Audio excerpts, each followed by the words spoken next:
Welcome to this week's edition of Flashback Friday, your opportunity to get some good review by listening to episodes from the past that Jason has handpicked to help you today in the present and propel you into the future. Enjoy. This show is produced by the Hartman Media Company. For more information and links to all our great podcasts, visit hartmanmedia.com.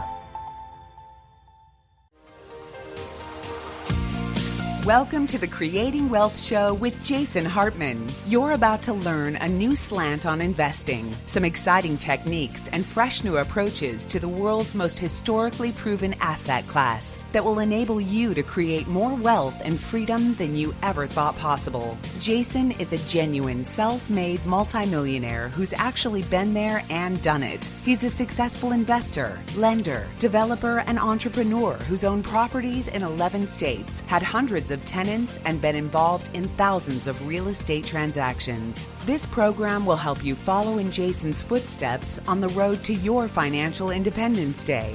You really can do it. And now, here's your host, Jason Hartman, with the complete solution for real estate investors.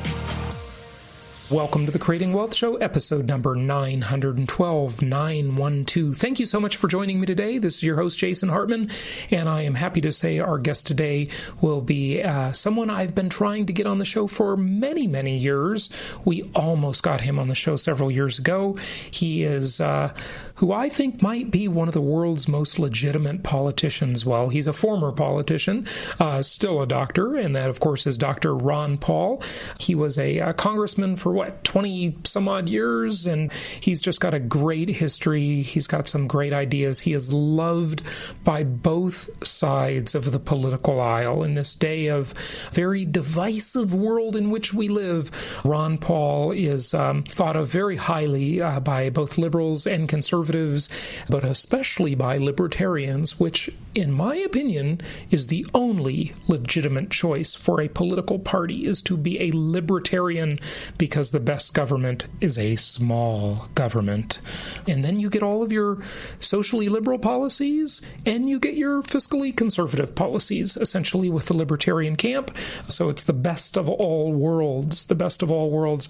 So before we get to Ron Paul today, who also will be speaking at our upcoming Meet the Masters of Income Property event, I am so happy to have him as a speaker, and we've got an all-star lineup of other speakers. I'm going to make some formal speaker announcements, give you a little biography on some of the speakers in the future here on future episodes. But we also just booked two more. I believe I mentioned Ken McElroy, the Rich Dad Advisor author. He will be joining us. Ken McElroy has got a wealth of experience in property acquisition, development, and property management.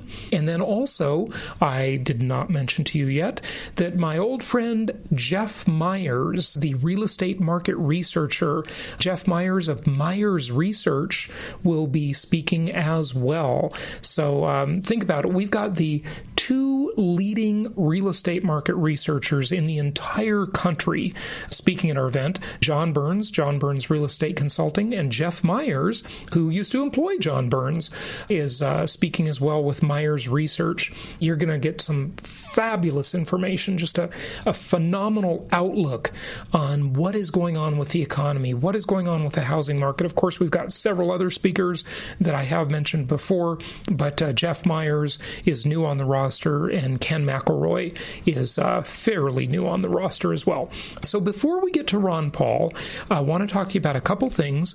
Daren Blomquist has been on the show a couple of times. He's with ATTOM Data, also Realty Track affiliation, and he's been on the show several times, and he also spoke at last year's Meet the Masters of Income Property, and his housing report is really, really interesting this time especially. Of course, the article I was in recently on his housing report was even more interesting. Just kidding. But this one's really good because it examines the topic of bubble markets. Are we in a bubble? In many markets, housing prices have increased so dramatically. And of course, we divide the country, or the world, not just the country, into three types of markets: cyclical, linear, and hybrid markets. The cyclical markets are crazy. They're nuts. They're way beyond the point of fundamentals when it comes to real estate valuation. The hybrid markets, less so. The cyclical markets, I still think, are quite a bargain, and apparently all of you do too, because you are buying properties like they are going out of style. As the old saying goes, my mom used to tell me when I was a kid, Jason, you spend money like it's going out of style. Well, she thought I did that because my mom's more conservative than I am, but I don't know. I'm fairly conservative with my money lately. I guess, you get a few years under your belt and you just realize that was a lot of hard work to earn all that money, and I don't want to have to do it again. So that's why we do a lot of consumer advocacy on the show, and we report to you on various scams and bad investments and so on and so forth. We will continue to do that. You've, of course, heard my shows about the folks in Kansas City, the guy in Hilton Head, South Carolina, but Atlanta, all over, I don't know, PIP, the tax lien company, and so forth. You just heard another interview. A third victim came forward, well, really a fourth victim on the show talking about that. When it comes to a bubble, there were a couple of interesting things in here in this article. One of them was the construction void as a risk factor. So they talked about these various risk factors, and I love the way Daren and his co-author outlined them in this article. And remember, I have, for the last 12 years, taught you about what I call the 3 dimensions of real estate, how things are non-correlating indicators when it comes to housing value. Now, what do I mean by value? I don't mean price. I mean value to you as the investor, because you might have these counter-cyclical things, right? Like the value of your house, the capital appreciation potential of your house, yet at the same time, you have the rental income, the yield produced on the income generated by your property. And these two things, many times during many cycles of the market, are very, very much non-correlating. And I always refer to the conversation with my friend Nancy back in circa 2004 at the car wash. I bump into her, and she works for Irvine Apartment Communities, one of the largest apartment owners in the country. And I said, how's business, Nancy? How are things at IAC? And she says, we're not having a very good year. And I said, why is that? And she says, well, Jason, everybody's buying a house from you. And so it has sucked renters out of the renter pool. And this is the wonderful thing about income property, the most historically proven asset class in the entire world. Why? Because you can win regardless of the market by simply adjusting your thinking and thereby adjusting your strategy. So is your strategy a capital gains strategy, or is it a yield strategy? Welcome to this week's edition of Flashback Friday, your opportunity to get some good review by listening to episodes from the past that Jason has handpicked to help you today in the present and propel you into the future. Enjoy. So that adjustment is important. So one of these risk factors they talk about in the report is the construction void.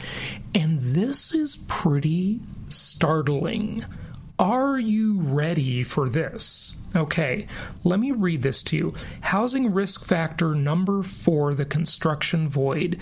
Available for sale housing inventory is so low in part because of the aforementioned lengthening home ownership tenure. What they talked about there is how people are staying in their homes a little longer, which, by the way, I don't think that will be a continuing trend. I think that's a symptom of the Great Recession. I think that's a bit of an anomaly. We live in a very mobile society. You know, there's always new stuff, new technology. If you want to see a stagnant housing market, just look at, well, for the westernized world, just look at Europe. Okay, Europe, people own their homes forever, stay in them forever. There's not a huge real estate brokerage business in Europe.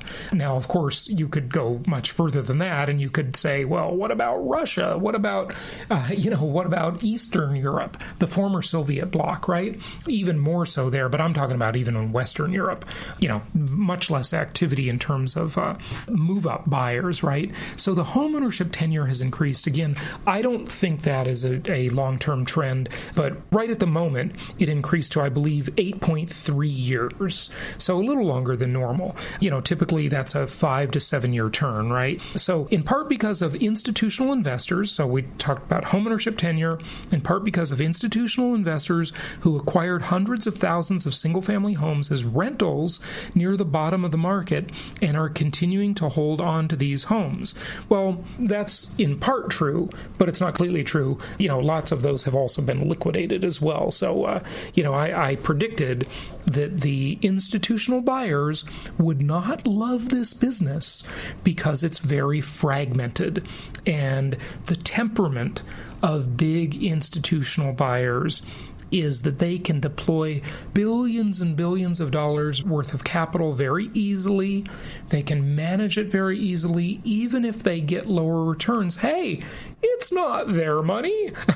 So it's that sort of ease of management, right? But for the small investor, embrace the fragmentation, put up with a few frustrations, and make a lot more money than you will in the institutional type asset classes. Okay, I think hopefully you can tell where I'm reading and where I'm editorializing, because you can just tell. So I don't need to quote this and that. I hope I don't need to be that strict about it. But if you want a copy of this report, just ask your investment counselor and they will give you a free copy of this report. If you attended Meet the Masters last year, then you got a free subscription to this report. Okay, so you, of course, can refer to it and you can see where I'm actually reading and where I'm just talking off the cuff. Okay, so moving on here. They're keeping the houses, blah, blah, blah. And in part because there isn't much new supply of homes in the pipeline. Now, this is the startling part. You ready? If anything were falling behind, now what he's talking about there is construction, falling behind in construction of new homes.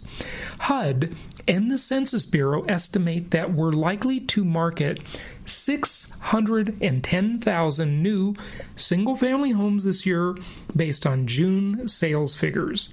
That's about the same production rate as we saw in February of, are you ready for this? Are you sitting down, investors? Are you ready? That's about the same production rate of new housing stock as we saw in February of, drumroll, 1964. Whoa! Are you telling me that the new single-family home supply in February of 1964 was just about the same as it is today? In February of 1964, we had about 192 million people living in the United States. And today, you know how many we have? About 320 million. Oh my God! Is that a shortage or what? Oh! Yeah. Okay. Stop yelling, Jason. Calm down. Keep telling the people what they need to know. So here's what it says. The bubble danger with the supply shortage. By the way, can you tell I've had 2 cups of coffee this morning? Okay, yes, I have. One was a bulletproof coffee and one was a regular one. 2 cups already. And it's only 11 a.m. That's why I'm hyper. Okay.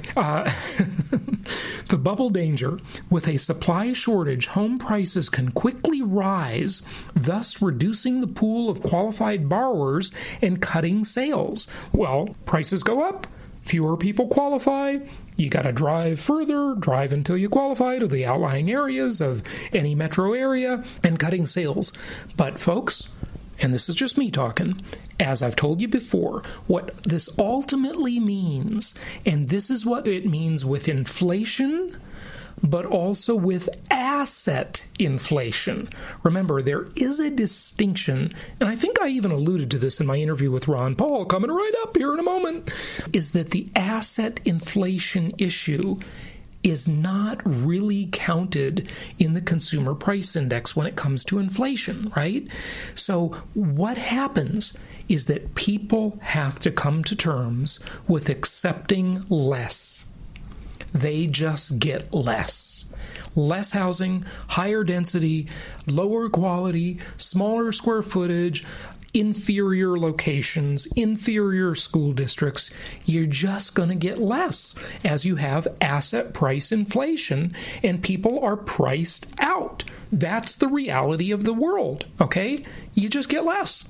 That's it. Your tenants get less and buyers get less. So that's it. You know, I went to my mobile home park yesterday, and this is a mobile home park that I purchased with our client, Steve. A lot of you have met Steve at other Meet the Masters events and creating wealth seminars that I've done.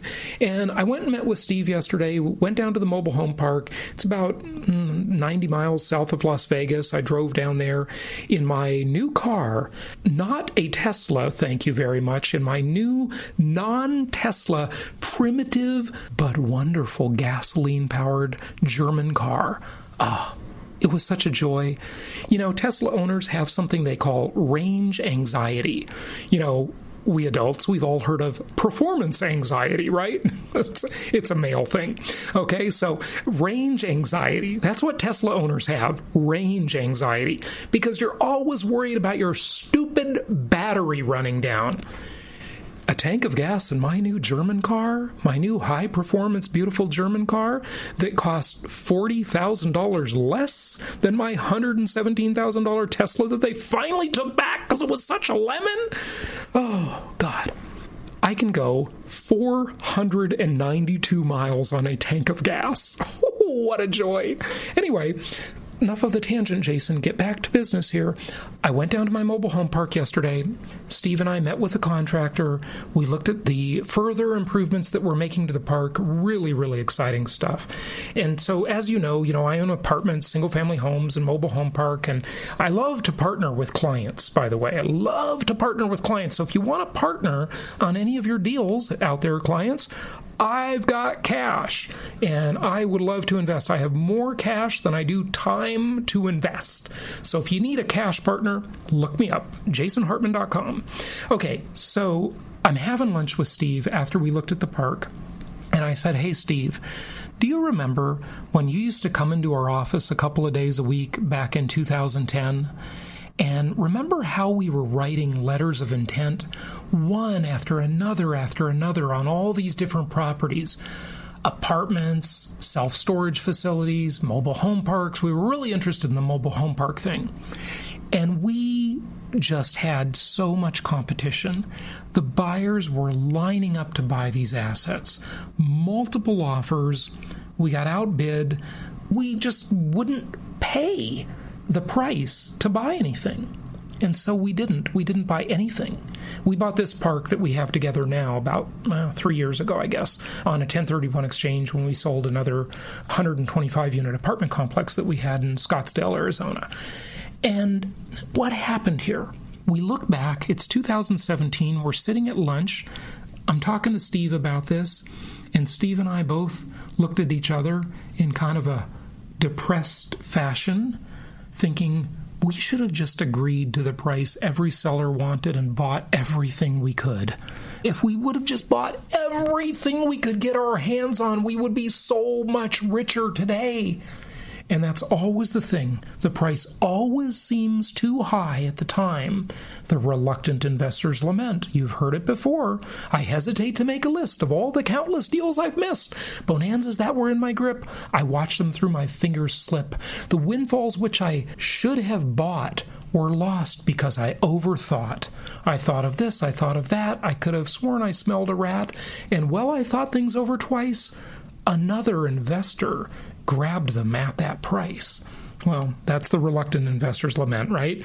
Very, very good lesson. So, yeah, that's the deal. I just wish we would have bought everything, right? Now, you may be thinking that now, but look, folks, this is an unlikely bubble scenario we're in. The banks have been incredibly conservative. I'm going to talk to you a lot more about this, but I just wanted to share with you this. So the bubble danger is that there's this housing shortage. Well, what does that do? It pushes prices way up. Now, keep in mind, People always talk about a good market as a seller's market. They never say a good market as a buyer's market. That's always considered to be the depressed, bad market. But hey, if you're a buyer, it's pretty good, okay? This article and all of the people that they interviewed for this article are people who generally come from the context in their thinking of more sales volume is considered a good market, and lower sales volume is considered a bad market. Nowhere in this article that I have seen, at least, are they ever talking about rental rates in the sense that if the investor owns the property and supply is constrained, of course, prices go up, but so do rents. Okay? It's a multi-dimensional asset class, and that's the beauty. So here, I'll just finish this up. We got to get to Ron Paul, okay? He's obviously more important than whatever I'm going to say. Well, I don't know, maybe. Okay, so even if new home demand soared, it's likely that much additional production is now impossible for two reasons. First, the building industry has a huge labor shortage. As the National Association of Home Builders points out, topping the list of problems builders faced in 2016 and expect to face in 2017 is the cost/availability of labor, a significant issue for 78% of builders in 2016, and one that has significantly grown in importance since 2011. Second, new homes are expensive. The median sale price for a new home in June was $310,800 versus $263,800 for existing homes, meaning that for many potential buyers, new homes are simply beyond reach. Folks, don't wait to buy real estate. Buy real estate and then wait. The only thing you've got to do to make sure you're going to be in good shape. I mean, there are outlier problems. I get it. Nothing's perfect. This is certainly not perfect. But if you simply follow my 10 commandments of successful investing, and you buy properties that make sense the day you buy them, you do all the other stuff that we talk about on the show, you're going to be in good shape. I mean, we are, in my opinion, in the linear markets, we are very, very far from a bubble concern for many reasons that we've talked about. But we will keep talking about this. I got a lot more I want to talk about here. We got to get to Ron Paul. This interview is already getting long. So remember your 5-year plan contest, jasonhartman.com/contest. Do your 5-year plan video. Do it for yourself. But hey, also, you might win free VIP tickets to meet the Masters. You might win free travel allowance. What else are our prizes? I don't even remember. Go to jasonhartman.com/contest. They're awesome. Oh, and a Venture Alliance weekend. Yeah, we got incredible prizes. So do your 5-year plan video. Also register for Meet the Masters and get your ticket. If you haven't purchased a ticket, about 160 of you have, I believe. But if you haven't purchased a ticket yet, get your ticket. Well, we still have early bird pricing. You've got 3 levels of options. If you enter and win the contest, we will refund your ticket costs, and then you will get that back and you'll have your free tickets, or you can just give your ticket away, or bring your significant other, whatever you like to do. Okay, so here, without further ado, it's my honor to have Ron Paul on the show today, and here he is.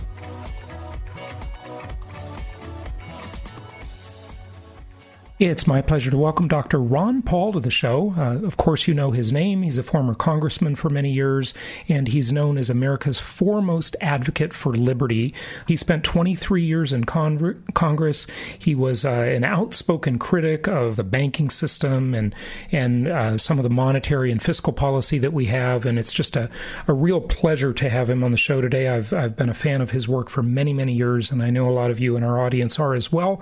Ron, welcome. How are you? Well, I'm doing fine, Jason. It's very nice to be on your program today. It's good to have you on, and we're also looking forward to having you speak at our upcoming Meet the Masters of Income Property event in San Diego in January.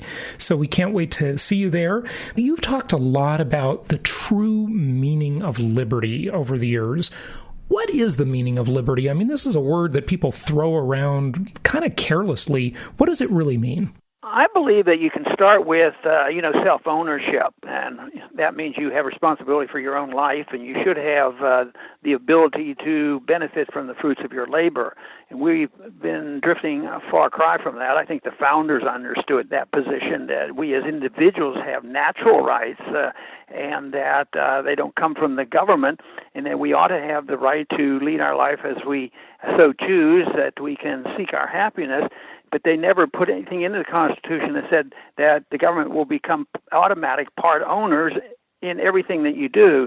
So liberty, the opposite of liberty would be a personal income tax on your efforts, because that means that if you interpret the income tax, that means that everything you earn belongs to the government, and then what you get to spend is what the government gives you permission to spend and to keep on certain conditions, and exactly what the prices will be and all these kind of things. So liberty is self-ownership, but along with this, for it to work is responsibility, because if there's a dependency on others, or at least a demand and a conversion of some people say, well, some people can't do this, and if that is the case and people can demand assistance rather than the responsibility for oneself in getting help from family, friends, neighbors, and church, that's a whole different system. And we had a nice introduction to the principles of liberty in the early years, but I think we have drifted away. I frequently say in my speeches that if you want to ask the proper question in anything you do politically, is what should the role of government be? And my answer to that is very simple. The role of government should be limited to the protection of our liberty, and the rest of the problems that we face and that we have to take care of depends on the individual and how that individual interacts with his friends and neighbors and family. Very good points. And you know, one of the things I really like about your work and your philosophies and all of your excellent books is that you seem to be really clear on this. There's so much opaque sort of murkiness out there. So many politicians are, they lick their finger, put it up in the wind, see which way is the wind blowing. How have you been able to maintain such a real consistency and clarity when it comes to these ideas? I'm not exactly sure how you arrive at that point, but a lot of people ask me that question: why didn't you succumb and capitulate and become the chairman by playing their game? And I tell them that I would be a miserable person if I did that, and I wouldn't be able to bear it. So I find greater satisfaction by doing it my way and having a belief, which everybody professes to have, but they don't follow. They always find an excuse about a day or two after they get to Washington. They're always idealistic, but the time they get there, they want, I need to be on this committee. I need to get this for my district. I need to raise money for my next campaign. And then all of a sudden, they know that they have to play the game. And if not, then you get severe criticisms and you get really shunned in the political sense. But I have been able to maintain this because in this whole definition of liberty, there is one principle that has been applied throughout the centuries in developing societies that are actually designed to protect people, and that is that there should be no initiation of aggression against another person. And that's been noted in all our great religions. In the Judeo-Christian religion, it's been the Ten Commandments: thou shalt not kill, steal, and this means that you can't commit aggression. Now, the big thing here, this principle, if you understand it, most people do understand this. Most members of Congress would understand this, that you're not supposed to steal from people. You're not supposed to hurt people. Sometimes they don't understand that they're hurting a lot of people with their legislation. But they're not supposed to hurt people. They know they're not supposed to go in and steal from people and hurt people and kill people. But they have no compunction about sending the government and the IRS and the NSA and all the agencies of government to do what you and I can't do. If you and I can't do it, this is so clearly put in Bastiat's law that you can't do anything in government that you can't do as an individual. So if I can't go into your house, because of your privacy protection, government shouldn't do it. But you hear it all the time. The government doesn't go for search warrants anymore, and especially since this century. In this century, the NSA has totally abolished the Fourth Amendment. It's absurd, our government has lost its way. Yeah, no, it definitely has. But, one would argue that, well, the government has to protect people's liberties, and they do this under the guise of protecting us. It's for our own good. So how do you distinguish that? How do you draw that line? Of course, like you said, don't commit an act of aggression against another person. If we can't do it, the government shouldn't do it. But the government, there are bad guys out there. I mean, we all know that, and the bad guys have to be, stopped, right? Yeah, and they will appeal to you for humanitarian reasons because, like after 9/11, I had a lot of people come up to me and sort of challenge me on my position. They say, Ron, you have to give in to this because we have to be safe. Governments are supposed to make us safe, physically safe and economically secure, which, a lot of people still believe. But I don't think that's the purpose of government. They can't make us perfectly safe or perfectly secure and redistribute wealth. That invites the whole concept of socialism and welfareism and communism, that they're going to give us perfect safety and destroy the whole nature of man because the government has to make all the decisions. So once an individual or a society caves in and say, the government needs to make me safe, and believe me, I can understand it, I can sympathize with it after 9/11. That was certainly a disaster. But just think, we were spending over $40 billion before 9/11 to make us safe and secure. It was a total failure of government. So government can't do it. All they can do is undermine our liberties and make things much worse.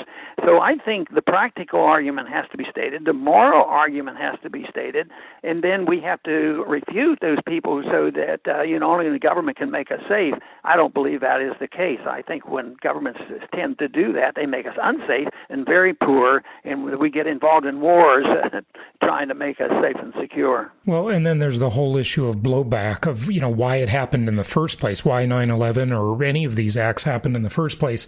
I kind of wonder, in the Ron Paul thinking, how much of it is blowback? I mean, you can't really argue that 100% of these acts are a blowback problem. Certainly that's a huge part of it, I'm sure, but and nobody can really know, but, there'd probably be some terrorism even if we weren't interfering in everybody else's business, right? Or no? I think it is a combination. It isn't all or nothing. But the radicals are out there. I think there's radicalism in all religions. And if it's initiated, they can become very, very violent, and that is a big problem. But when you have an excuse, such as us portraying violence on people, invading their countries and bombing their countries and committing coups and getting so involved in hurting people, and many people suffering from our foreign policy, this just feeds into those who want to radicalize, and I think they do not. The radicals in all the religions, I don't believe for a minute they really represent those religions. And some people in this country, especially right now, if you believe in Islam, that it's automatic that you are a very violent person. And see, I don't buy into that, but I do buy into the fact that there's a lot of radicals that have been incited and they get their support from our foreign policy. So the stimulus for it may well be blowback, but you have to have somebody out there looking for a fight anyway, and I think that's what happens. Yeah, no question. One of the things you talk about that I absolutely love, and I'm sure almost all of our listeners love the idea of this, and that is the Liberty Amendment. The Liberty Amendment, which is ending the income tax.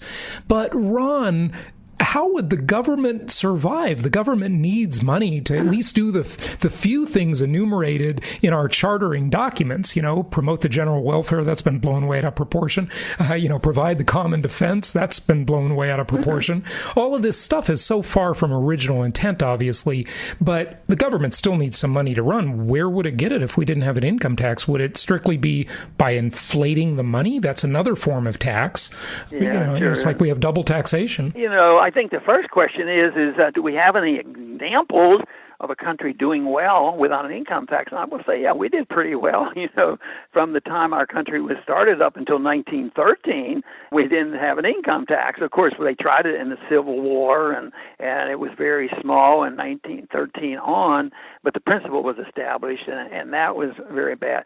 No, it goes back to what the role of government ought to be. If you have a government that is following a proper role, and the people are satisfied with, and they understand that liberty is what they want, and they want a chance to take care of themselves, then you don't have to have an income tax. I mean, since it's such a terrible tax, let's say you do. If you're not a total anarchist and you don't want to, you have to have a government, and I believe in national defense, you can get the needed funds, even if you wanted to endorse the principle of user fees. We have that in our highway system. But the problem is, the highway tax could probably take care of our highways. But the money goes into a kitty in Washington, and they use it for everything else. And then to get your money back for your district that your state sent up there, you have to play the political game. Right. But a user tax is pretty good. A tax for the military, I think it could be done with a very, very small import tax or a very, very small tax on sales. But the problem is it always gets out of control. So even if you didn't have the income tax and you say, well, let's have a small tariff to pay for the bills. Well, all of a sudden there's protectionism that comes in, and they're spending all money and they need the money, and look at them hurrying around today to try to find more money. And they don't talk a bit about the role of government. Nobody is talking seriously about in these weeks that this tax bill has been going on, and they're not going to get the reduction of government. They should be talking about what is a tax. I think a tax is when government spends money. The way they collect it is secondary. And you mentioned even the inflation tax. Right. So even if you did it, it's still a tax, and it always hurts the middle class and the poor the most. Oh, yeah, absolutely. When they talk about regulating this, that, or the other thing, I mean, the minimum wage debate's a good one. And I don't know that I've actually heard you talk about that one, but I have a feeling I know what your view would be. To me, at least, you raise the minimum wage, it's just going to trickle right through the system. The businesses are all going to raise their prices, and it's just going to cause inflation. It's funny how people somehow think you can get something for nothing. Like things can be created out of thin air. Like, I mean, these are adults. How do they have these like childish belief systems? It's crazy to me. Well, part of it, they're reflecting their education. The education in our country for 100 years has been downhill. The progressive education teaches that these things are good. That deficits don't matter, and debt, we can monetize debt, and we can help the poor, and we can police the world. And they're taught this. So most members of Congress have been taught that all along, and judges have been taught this. So they endorse this, but they don't understand what a voluntary society is. You talk about a minimum wage. Well, it's easy. It's easy to get to the college kids about, voluntary arrangements for social things, social and sexual matters, as long as you don't hurt and force people, do what you want. Right. But when it comes to economic policy, then the liberal influence would come in. Well, you can't do it there. But the moral principle is the same. The government should allow us to have our social associations decided by ourselves as well as economic. If that is the case, then you work for the person you want, then you have to work out a deal, or they decide to pay. It actually works out better than the coercion, and it's the coercion that is so dangerous. I've often said that, even if the system that I describe would not work so well and we'd all be a little bit poorer, I'd still want it just for the moral reason. But we don't even have to deal with that. This system that I'm talking about in sound money is the humanitarian system where you have the greatest amount of wealth and the best distribution of wealth, and yet we as conservatives and libertarians, we don't do a good job in promoting that message. It's just funny how the folks on the left somehow got to, well, I mean, not everybody thinks this, but certainly half the country probably does. They somehow got to own the high ground of compassion, and they're just taking from one group to give to their own special interest group. It's crazy. And on the minimum wage thing, you talk talked about how inflation hurts the poor the most. Raise the minimum wage, you just create more minority unemployment, you create more poor unemployment, and it just hurts these people that they pretend to help. It just drives me crazy. If someone wants to engage in a transaction, what business is it of the government to insert themselves in the middle? If someone wants to work and someone wants to pay them to work, why is the government involved? Yeah. But I think you said the right thing. The left beat us out on grabbing the moral high ground. Yeah, they did. And that puts more pressure on us to describe what we believe into a moral position. And that is why I like to start about the moral position of human rights and individual rights and natural rights and no stealing and cheating and killing, non-aggression, and put it on the moral grounds. And then, we do have to convince that it's in their best interest, economically speaking. The history is there. The history is so clear. The freer society, the more the wealth is and the better it's distributed. And our society today has tremendous wealth for a small number of people. There was an astounding figure I saw the other day that demonstrates how distorted our system is. If you take 50%, the lower 50% in this country, their wealth that they're holding is equal to the three richest people in this country. That's crazy. That is not the way it works in a free market economy. That is always distorted by the monetary system. Von Mises preached in his books that he says if you destroy the value of money through inflation and different things like that and running up debt, you will always destroy the middle class. And in my lifetime being in politics, I just see it constantly, but especially bad since our last recession 10 years ago. Yeah, no, I agree with you completely. I want to ask you about how the government distorts the housing market. You wrote a lot about that, and I couldn't agree more. And Ron, I'll tell you, most people think I'm absolutely crazy. I'm a real estate guy. My whole life has been in the real estate business and as a real estate investor, and I just think it's the most historically proven asset class in the world, and I love it. And I think this idea of encouraging home ownership by creating these pseudo-governmental agencies, Fannie Mae and Freddie Mac, and, HUD has a part in that too, of course. It just totally distorts the market. I'd love to see them go away. Yeah, it might be a tough pill to take for a couple of years, but it's distorting the market the same way Sallie Mae is distorting the college tuition market. College tuitions have inflated at, 3-4 times the real inflation rate for decades now.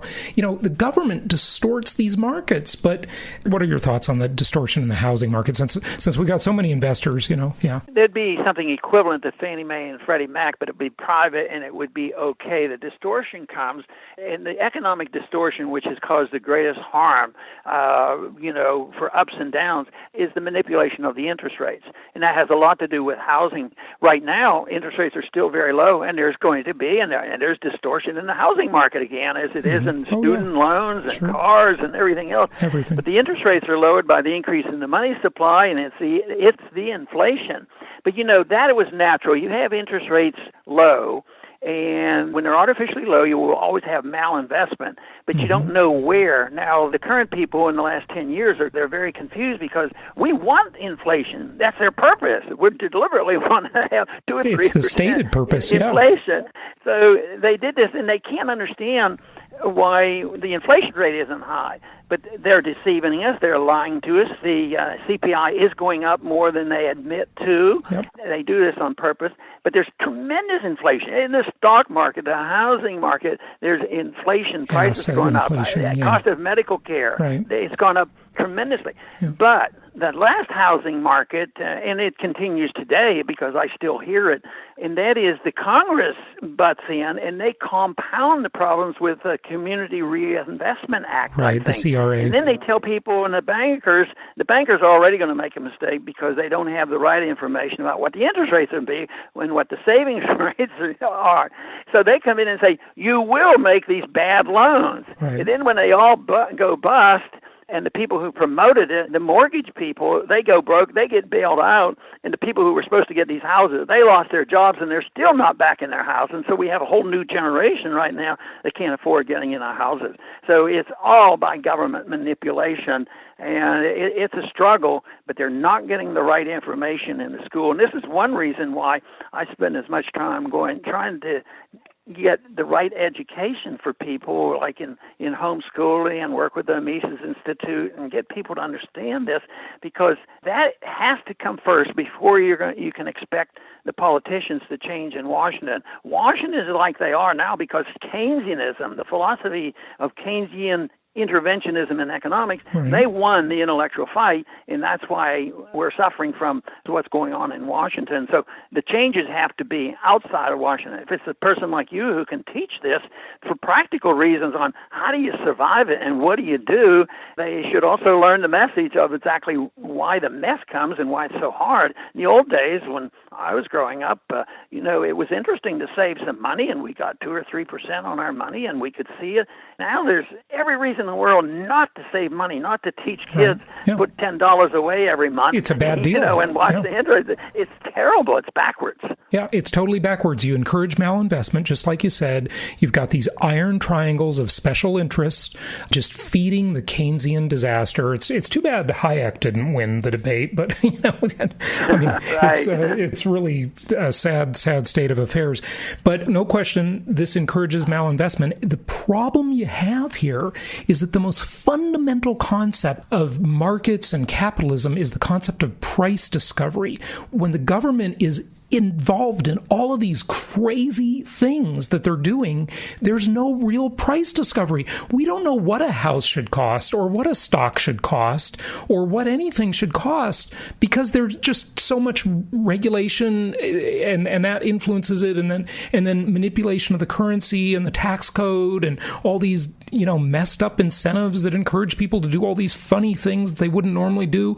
It's crazy. Ron, when I sit down with a client, sometimes, I'll have a meal with a client, and 45 minutes of the conversation is how do I manipulate my portfolio to gain the best tax advantage? This is not the way a market should work. It should work, how do I manipulate it so I get the highest return, so I produce the most value in the economy? It's just crazy backwards. Yeah, and this whole thing about pricing is so important because Mises, showed that if you don't have prices, you have socialism. And he said that once you drop that, and we're so awfully close to this, but we're probably not totally socialist because there still is a pricing mechanism, but it's so distorted and it's getting awfully close. Now, I remember the very day when we put on wage and price controls, August 15th, when the gold standard was rejected. They put on total wage and price controls, and within days, there were shortages all over and black markets going on because they were establishing prices at the wrong place. They didn't know the prices, and that's why the silliness of total socialism and communism is it always fails. Mises said it will always fail. He, in a sense, predicted that communism would not work because there's no pricing mechanism, and you're seeing it's already pretty serious, but it's not complete. But it can be because everybody's, they do it, you mentioned the minimum wage. That's price fixing. Oh, of course, yeah. There's so much interference, and what about the price of money? Interest rates. That distorts things too. So prices are the one to help people survive, help a free market to work. You have to have free market pricing, and you have to have market interest rates, which we don't have. So in interest rates, there is no market rate. Right. Yeah, absolutely. Absolutely. I want to ask you about one more concept, but before I do that, I know we've got to wrap it up. How is Rand doing? Talk about aggression. And I've been following that story and just feel so bad for him. And all of my listeners, of course, wish him well. Is he recovering okay? He is. His first several days were pretty bad, and I think they took a preliminary x-ray and didn't realize how serious the fractures were, and then because they were serious, then he got fluid on the lungs, and he had to go back and get some more x-rays. But he felt good enough to go back to Washington this week, and he talked to his mother this morning and says he was feeling better, Oh, that's good to hear. But he has, these fractured ribs, and it's a mess. But the question always is, what was the motivation? And quite frankly, he's answered that by saying, I don't have any idea. I haven't even talked to the guy in years. They just weren't, close friends and didn't talk to each other, but they don't converse.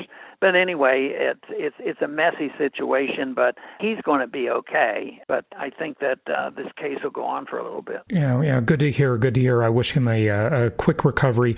Just the last thing I wanted to ask you about as we wrap it up here is, from the government's perspective, this is just my view, so feel free to disagree with me, but from the perspective of governments, and not just our government, but any government and central banks around the world, inflation from their perspective seems to be a pretty darn good business plan from their perspective, because they can buy votes, they can spend irresponsibly, and then they can inflate away their debt. Do you have any thoughts on that? No, I think it's absolutely true. And they're arrogant to believe that they are good managers and they can handle it, and they will never let things get out of hand. Well, it always gets out of hand. They've been getting away with so much distortion because if we have good times, the Federal Reserve takes credit for it. Right now, the Federal Reserve, there's a good stock market out there. Yeah. But if things turn badly, then they come in and further inflate, and then they take credit for fixing the recession or depression that they caused. Right. So, yes, it's for deceit. It's deceitful for the politicians, but everybody's participating. Everybody's learned the same bad economics. Mm-hmm. So the people, whether it's the military-industrial complex or whether it's the people who want more food stamps, they want spending. And it's very bipartisan. They both spend money. They can't raise the taxes anymore because there's a limit to what, but they're not going to cut spending. So the central bank is what I call the facilitator, and it's a taxer. They're the biggest taxers and facilitators for big government. If you didn't have a central bank and nobody could monetize debt, we wouldn't have these kind of problems. Maybe the growth would be a little bit slower, but it would be steady, and there wouldn't be these calamities that we have faced. It wouldn't be this routine cycle, ups and downs, and destroying the middle class. So this will have to be taken care of. We can't go on. Eventually, the economic conditions will demand monetary reform. The big job we have is to make sure when they start rebuilding that there's enough people who know and understand what free markets are all about and why it's important to talk about monetary policy. So would you say the future is inflationary? Oh, the near future is going to, that's the way it ends. And we early on mentioned, I guess we talked a little bit about how do we get rid of this debt. If the debt is always liquidated, you have to liquidate the debt, and they don't allow the liquidation on these corrections. And that's why this last inflationary cycle 10 years ago hasn't liquidated debt. Debt is much, much worse. But you still have to liquidate debt, and governments never default on net sending you a check. So if the Treasury bill has to be covered or the Social Security beneficiaries have to get a check, that's going to continue. They will not keep doing it. So the default comes by devaluing the currency, debasing of the currency, which in itself is an immoral theft, deliberately. They're committing what counterfeiters do, and we let them get away with it. That's a horrible situation. No question about it. Inflation is the insidious hidden tax. It is a liar and a thief. I mean, I've had Lawrence Kutlikoff on the show a few times, and he's done a lot of studies about our future and the upcoming unfunded mandates, and says it's like $220 trillion. There's just no way we can possibly pay that. Government has 6 choices that I can see: default, raise taxes, which there's not enough taxes to raise, default's politically unpopular, sell off national assets, use the military to steal. On the good side, technological innovation, that would be growth, that would be good, or just inflate it away. And that seems to be the most plausible, unfortunately. But, that's usually what they do. They always inflate. Yeah, absolutely. Ron, it has been an absolute pleasure having you on the show. Please give out your website, tell people, where they can find you, Twitter, whatever you want, and let's wrap it up. Well, if people want to find me on a daily basis, RonPaulLibertyReport.com. I do a daily report, 11 o'clock Central Time, and I have a web page along with that, RonPaulLibertyReport.com. Excellent. Thank you so much, and we look forward to seeing you at the upcoming Meet the Masters of Income Property event. Very good, Jason. Nice to talk with you. Nice talking with you. Thank you so much for listening. Please be sure to subscribe so that you don't miss any episodes. Be sure to check out the show's specific website and our general website, hartmanmedia.com, for appropriate disclaimers and terms of service. Remember that guest opinions are their own, and if you require specific legal or tax advice or advice in any other specialized area, please consult an appropriate professional. And we also very much appreciate you reviewing the show. Please go to iTunes or Stitcher Radio or whatever platform you're using and write a review for the show. We would very much appreciate that. And be sure to make it official and subscribe so you do not miss any episodes. We look forward to seeing you on the next episode.